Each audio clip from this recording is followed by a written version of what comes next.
Tonight, as I said, we're going to spend most of tonight going around the tables and talking about compatibility issues. That is, what is it you want us to look at as we move forward?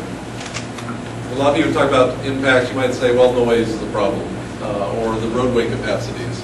As we've done these, we've actually developed a list of about of 24 compatibility issues that typically frame out all the things that could happen. Now, most places we go, they don't use all 24, but by having this list, it helps people think about other things that might be necessary to address. Make sure that we cover everything that might be on your minds, might be a concern to you as you move forward. So my task here is to go through 24 really quickly. You have a brochure with the dots on the bottom of it. That'll give you a little more information. And as we go around the tables later tonight, you can certainly ask questions and we'll fill you in a little further. Land use is a fairly obvious one as far as what is next to each other. You have commercial use next to industrial, next to an airfield. Which one of those fits well next to each other in the scheme of things? Safety zones, these are the areas at the end of runways or perhaps around an explosive safety area that you want to make sure that you provide the right land uses next to them so you enhance public safety. Vertical obstructions in areas where you have like the International Airport or Anderson Air Force Base or even helicopters flying near the island. We want to make sure that the paths that they take don't have tall antennas in the way. So we want to look at vertical obstruction from that standpoint.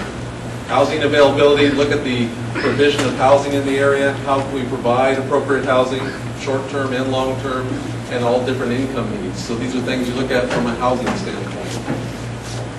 Infrastructure, that was the same example from South Dakota we looked at. So making sure we have the right infrastructure, not only in not the right place, but that we do provide it when we need it so that industry can move forward, commercial use can move forward, and residential can go in the right places. Anti-terrorism and force protection deals with things like gates.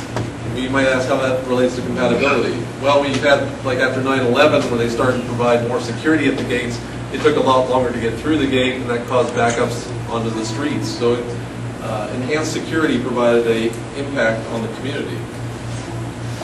Noise, we're all aware of what that might be as you fly over something, level of unwanted sound.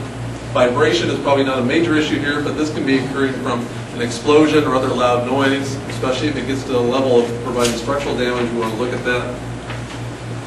Dust, smoke, and steam from the aspect of impairing your visibility. This is often a concern for aircraft aviation, both civilian and military. Light and glare would occur where you have spillage of light from one area onto another that's an unwanted level. Alternative energy development. This is getting to be very popular now as we look at both wind energy. You also have potential for tidal generation and solar energy. But how these work into the future as far as vertical obstruction from wind or perhaps reflection from a solar panel, those are things you'd look at with compatibility.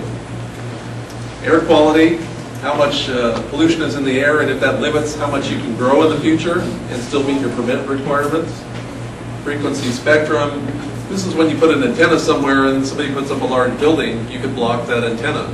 This could happen with your TV stations as well as perhaps a military radio, but we have to look at both sides to make sure we put the right things in the right places. Public trespassing, if you have use areas, you want to make sure that they're well signed, well notified so that people know if they might be going in the wrong place at the wrong time. But in some places, if we have public access, we want to make sure people can get in if it's not being used. So this trade-offs between when you can get in or out of an area is important to look at. Cultural resources, looking at the protection of cultural resource sites, but also looking at the protection of heritage, sense of place. These are things we want to talk about under cultural resources. Legislative initiatives, these are when you have federal or local regulations, but sometimes they fix one thing, but they cause another problem. So we want to look at all the different legislation. Interagency coordination talks about our working together with state, federal, and local regulators to make sure they're all working together for your benefit. Water quality and quantity, huge issue here on the island. You've only got certain resources that provide your water, so you have to make sure you protect them both from a quality standpoint as well as a quantity, making sure there is enough water where you need it and when you need it. Threatened and endangered species is what the T&E stands for. And so on this, we want to look at what we can protect. This is both from a terrestrial side as well as avian and marine resources, which we have on the next slide here. and almost to the end. I'm sorry, it is kind of rushing through. I feel like an auctioneer, but certainly grab me later. There's a bid in the back. Scarce resources. This is where you have an area for competition. So if you have like an aggregate resource and the military has an area fenced off and you can't get to that resource, that's a competition for that area. So how do you solve that and still get access to that resource that you need access to? This could also be for medicinal trees or native heritage trees you want to protect. This could also be a scarce resource to look at. Now on the island, when we look at competition, land, sea, airspaces, these are all very limited in quantity. How do we share this on the island? And we want to look at that as far as how much land is being used in certain areas, what's available for use in the future, how much airspace is being shared between Anderson Air Force Base, the international airport, how do we get all this stuff to fit in a small island, and what's the best trade-offs to make. And our last two, we talked about frequency spectrum. This is one you'll have to probably trust us, and we'll look into it for you, because you may not know when one frequency is getting overloaded and impacting another, but we do look at that to make sure that when the aircraft carrier comes in, that everybody's TVs don't go off, etc. And our last one is ground transportation capacity. The concern we've heard some other nights about ensuring that we have enough roadway space to move everybody around efficiently, make sure you can get to work and to home and shopping in an easy and convenient way. So this kind of gives you an overview of everything that we'll look at. We tried to look at all 24, it gives us a good look. After we've been doing this for about a decade, this seems to be the right number, although I think we may have added a 25th here in Guam to cover some new ideas.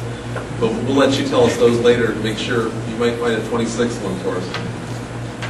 So with that, please catch myself or any of the other team members at the table tonight. They'll help you along with some other questions if you have them, and then we'll look for your input on these 24 items in just a few minutes. But in the meantime, here's Mike to talk about environmental.